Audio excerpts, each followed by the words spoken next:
Welcome to Preventing People Problems, a podcast brought to you by the HR department. Today we're going to be talking about growing your business, when and how to recruit, and what data you need to be looking at to make good business decisions.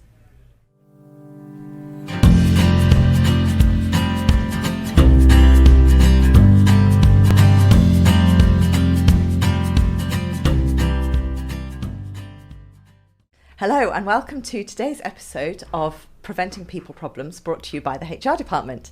I'm Tracy Hudson and today I'm joined by Karen Sanders and Peter Jones. Hello both of you. Hi. Hi. Karen, do you want to say hi and introduce yourself to everyone? Hi, I'm Karen Sanders and I run the HR department in North and South East Hampshire. I've been running the business for 14 years now. Oh, wow. No, yes, 14 years, that's right. And prior to that, I was Global HR Director for an aerospace company. Wow. Which was really exciting, and managing a global HR team, which was amazing. My team now, I've got a team of 10, and that's been steadily growing over the last 14 years. Brilliant. Peter? Hi, Tracy. Yeah, I was just doing the mental maths on that, actually, just trying to work out how long I'd been an HR department licensee. But I look after London, City and Central. Mm-hmm. Just about got that right. And Swindon as well. And I've been a licensee, goodness, for 15 years this year. So quite a long time. And nearly as long as you. You've got a big team. Yeah, so there's 16 of us in total, looking after our London clients and looking after our Swindon and Wiltshire clients as well. And you're lucky to have a business partner too. I do have a business partner, Deborah, who's been on a previous episode, I understand. She has, talking about hospitality, yeah. Okay, so today we want to talk about building your business, and both of you have done that really successfully. So it's great that you're both here to talk about this and share your wisdom. So can we start at the beginning? So with small business owners, you remember the day, right, when it was just you and you're doing absolutely everything and there's not much money coming in yet, but you're absolutely working your socks off. Can we talk about when you recruit and what you recruit? How did you decide? It's really scary, that time when you need to take that first employee on, because what you're worried about is, can I afford it? And I think too many people take too long to take that first employee on. But my advice to anyone would be, take that first employee on as soon as you possibly can, because you're holding back your growth the longer you take on that first employee. I'd like to say I'm amazing at doing everything, but if I put my hand on my heart, I'm not amazing at doing everything. So I'd encourage everyone to really sit down and look at, what am I best at doing, and what strengths do I have, and what really am I best at bringing someone else on to do. So I'm not very good at administration, and I don't enjoy doing administration. So that's where I was best at bringing someone on to do. So that's what I did.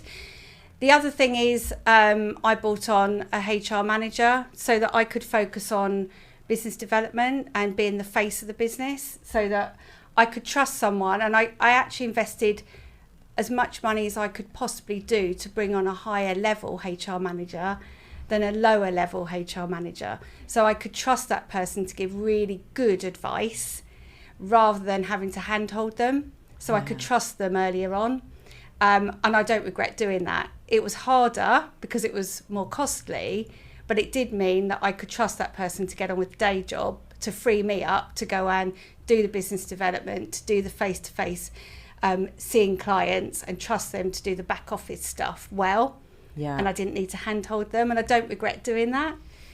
That is scary though, isn't it? And I guess the other bit is about your point about working out what you're good at, where your strengths are, whereas I guess a lot of people make the mistake of doing what they enjoy rather than what they're not good at, and getting rid of the stuff that they don't necessarily enjoy, even though really they should be the best person doing that because they're the best at it. That was kind of my approach as well. So when I left corporate life, I was an HR director, like I think quite a few of us were in the network, and I had a team of about 40 people all around the world. So when I set up my business, I always had this kind of vision in my mind that I wanted a big team.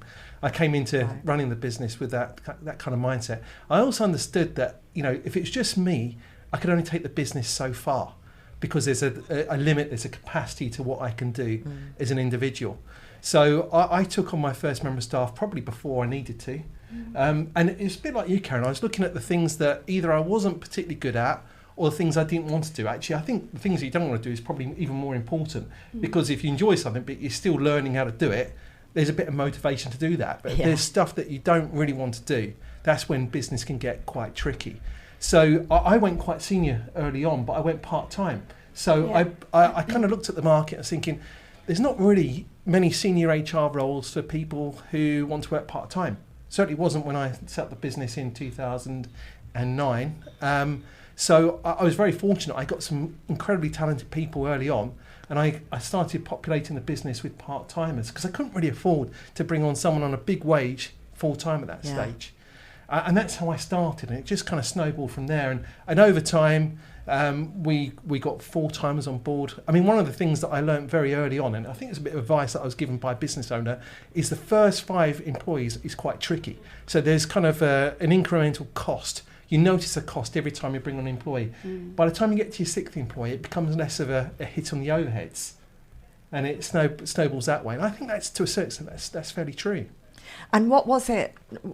Like, at what point did you decide you needed to take somebody on? Because it sounds like you weren't, Karen was doing everything and then took somebody on. It sounds like your decision was more conscious, for want of a better word. I'm not so sure. I think you might be overstating my hand there a little bit. I mean, I realised fairly early on that I was doing everything like Karen, actually, but I was feeling quite tired. Now, I'd left corporate life because I didn't really want to work under the pressure that I was experiencing in the corporate world. I had a big job, but big responsibility with that. And it started to feel like I was employed again to a certain extent. Certainly with some of our larger clients, I felt like I spent a lot of time there. And I just realised that was the point. But I mean, I looked at my turnover, I looked at what I could afford at that stage. And one of the things I do like to do is look at kind of your staff costs as a percentage of your turnover. I know we talk about this as a group quite a lot. So we have target kind of costs as a percentage of turnover within our kind of business as such. Now, I don't always stick to that. I've got to be super clear. And right now, our staff costs are probably above where that target is. But that's because we're in an investment phase right now within the business. And what you've got to understand, when you bring staff on, sometimes you kind of overcommit a little bit, and that's important if you're looking at growth. So it doesn't always kind of equal out to where you want it to be. Sometimes you need to work a little bit ahead of yourself and then find the work to go and make sure that everyone's busy at the same time. So how important is it that you've got your end game in mind? Like, what is your goal? You know, if you're thinking that you're going to sell your business, or it's going to be there whilst you retire, or you want to step back and have more holidays, or whatever it is, I guess you've got to consider that quite early on. Or would you not? Would you disagree? I don't think I consider it necessary in the early stages. I think my initial consideration was somebody to work with the clients while I went and found the next 5 or 10 clients. So like Karen, I really enjoy the sales part of it. I think that's part of the joy of being a business owner, is doing that. But the stage now where I'm at, and it's probably similar with you, Karen, as well, we're starting to build our management team. So that's all starting to come together. And myself and Deborah, who's my business partner in London, we're not taking a back seat, but we're letting the management team look at more of the day-to-day activities. And we're trying to take a more strategic view now on the business and the growth of the business. I guess that's similar for you, isn't it, Karen? For me, the one thing I'm always most conscious of is mitigating risk. So I need to make sure that my business can run without me, whether it's when retirement comes or if I choose to take longer holidays. I mean, that is a goal. Whether I get to that goal, I don't know. I've actually got in my plan to take 5 weeks off in the summer in a few years' time. That would be lovely. Or should sadly I become ill, my business needs to run without me. If I do become ill and I'm out and my business can't run without me, my business not only is it not going to grow, but it's not going to be sustainable. So that's what I worry about, and that's how I need to build my business, so that I've got a management team and I've got a very competent and capable team that sits beneath me. I go into quite a lot of my clients as a HR director, and when I'm advising them of how to build their teams, that's one thing that I'm talking to them about, is how to grow their business and how to grow their management team, so that it gives them choices. And it's not necessarily that's what your end goal needs to be, but you just need choices as a business owner, no matter what it might be. And that's how we need to grow your management team. So that's what my goal is always about trying to achieve. Yeah, and I think that applies to everybody really, isn't it? That's part of being a business owner. You worry about, if I get sick, what's going to happen? I've got no money. If I employ people, there's a lot of mortgages that need to be paid. Am I going to let people down? It's constant. The sort of thing that as a business owner keeps you awake, isn't it? So building a management team is so important. And I am at that stage now, which is wonderful, that the last couple of holidays I've had, I actually don't worry about the business. The business is running without me there. And I think that when you can start to do that, you know you're there or partway there. So that's a good measure. If you can go on holiday and people aren't contacting you, you're not having to dip into work, then you know you're nearly or you are there. So let's talk a bit about recruitment, because we're all HR experts, but small business owners generally aren't. So how do you know when you've found the right person? How do you recruit? What's your approach to going about it in terms of making sure that you've got that strong, good calibre candidate that's going to stick with you? I'm really passionate about values. Okay. I think when you're building your business, you have to know what culture you want for your business. That's the first thing. It's been really clear about what culture you're trying to create. And therefore, the way you can do that is to be really clear about what values as a business owner are important to you. And therefore, you need to get them down on paper, and then you need to live and breathe them.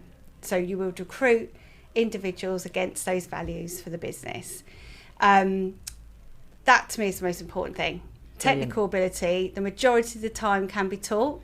And I have a lot of debates with business owners who will say, no, they have to have that qualification or they have to have that technical ability. In some roles, yes, they do. But a lot of the time that can be taught. If the values don't align, there's a high chance there will be conflict that arises in the organisation. And as HR professionals in our line of work, we know that that's true, because that's when we are dealing with all the grievances day in, day out in our day-to-day job. But workplaces are much more enjoyable.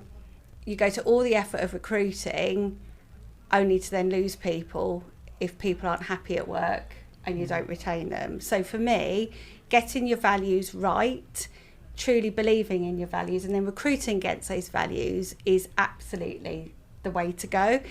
And in businesses that I've worked closely with, that's where their recruitment strategies really, really worked.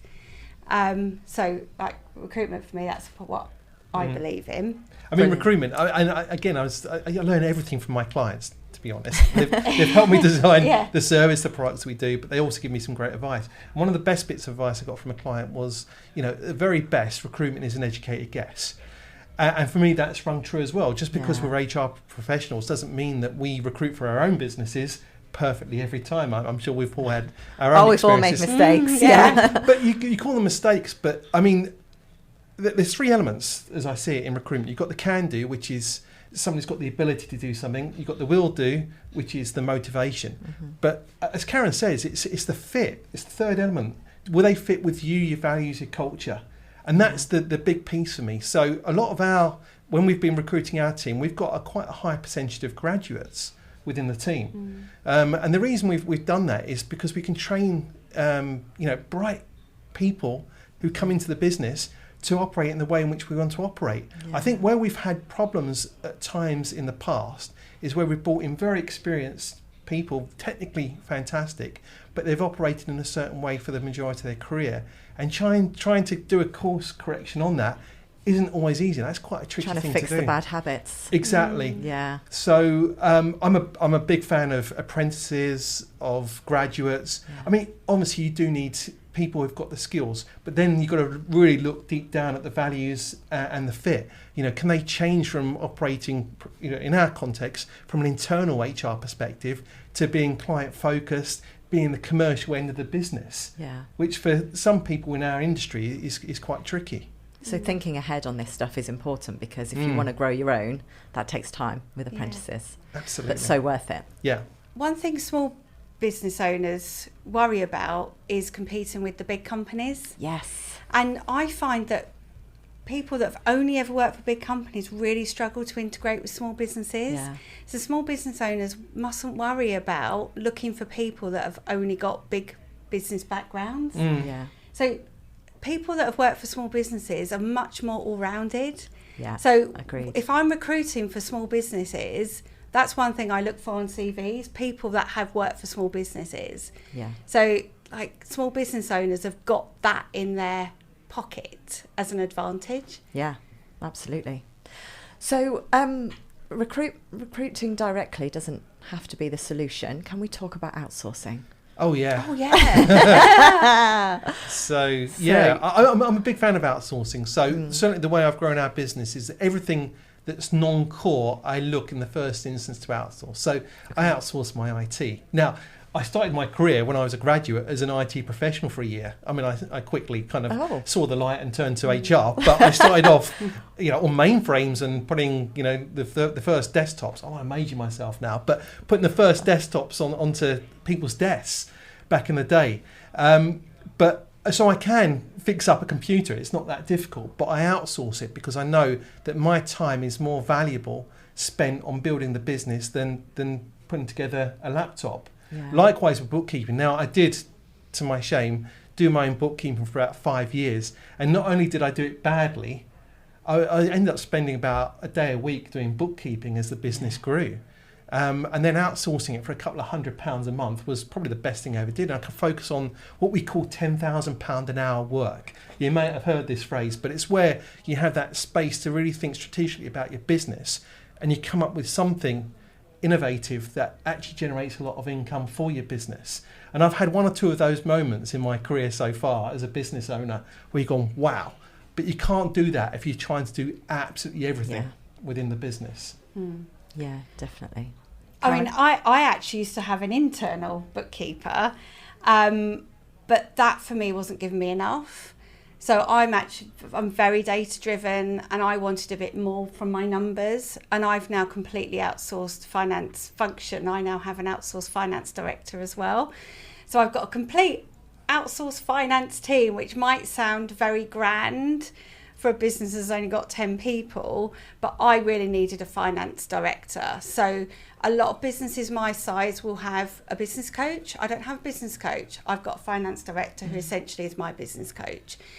So we have a monthly board meeting, and in that I have presented to me my management accounts, and we go through them in loads of detail. I've got loads of reports and I absolutely love them, and that data helps me to drive my decisions in my business, including how I'm looking at my staffing. And if ever I think, am I at that stage where I need a new team member because my team are feeling really stretched, can I afford it? She's my go-to person. I go straight to her and I say, can I afford to take someone on? What can I afford? How does that look into my forecast? And she'll come back to me and we'll have that conversation.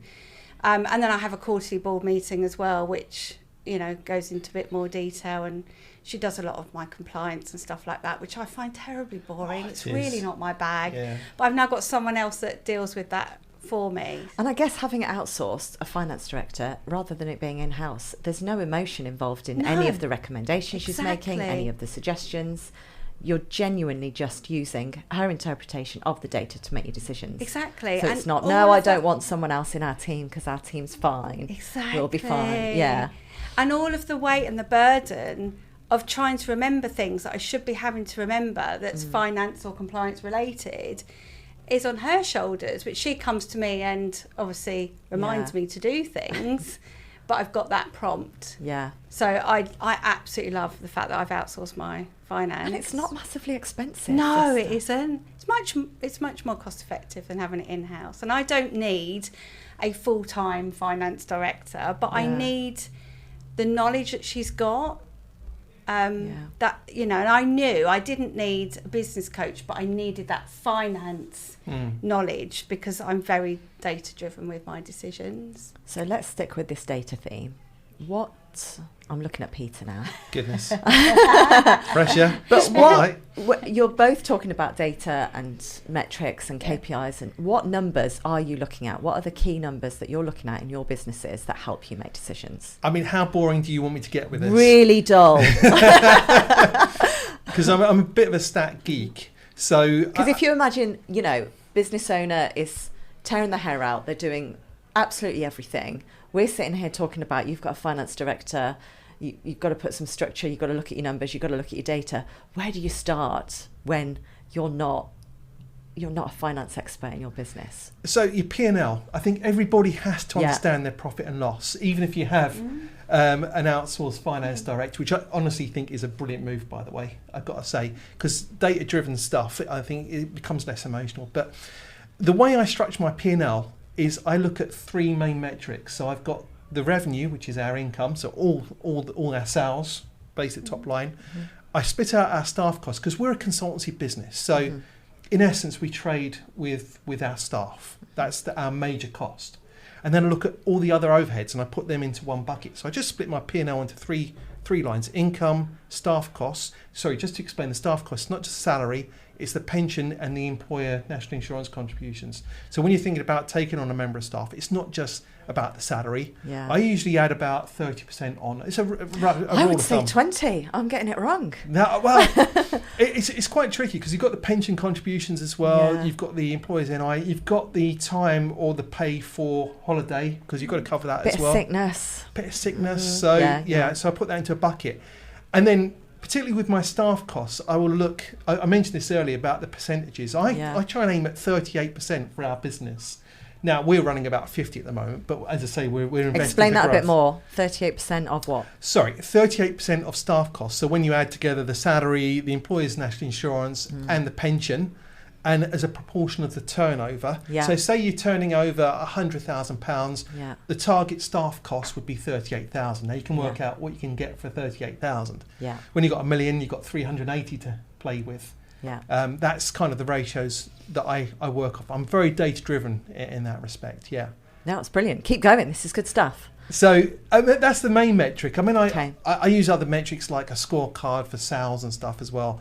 I'm not sure we want to go down that path on this, but that's a completely separate podcast. But it's good because you can use those metrics to then have targets in terms of your team. Absolutely. Yeah, and because I mean, yesterday we had a 90-day goal setting task with our senior management team, and we use the metrics to fall on, say, right, are we where we need to be? Are we behind? And then you can work out what you need to do to get it to the level that you require it to be at. Yeah. And Karen, what are you using every month? What does your eye go to when your finance director is presenting information to you? Well, the first thing she says to me when we're putting the budget together for the year, she'll say, what do you want to take home each month? Okay, brilliant. Nice. That's the starting point, and then we work back from there. Okay. Simple as that. It sounds like a profit first type approach, doesn't it? It is. Yeah. It's a bottom up approach. Yeah. And then we start with what revenue do you expect to take every month? So what growth are you looking at every month? And then what growth? And then we look at our costs, our staffing costs, and then we literally go down line by line.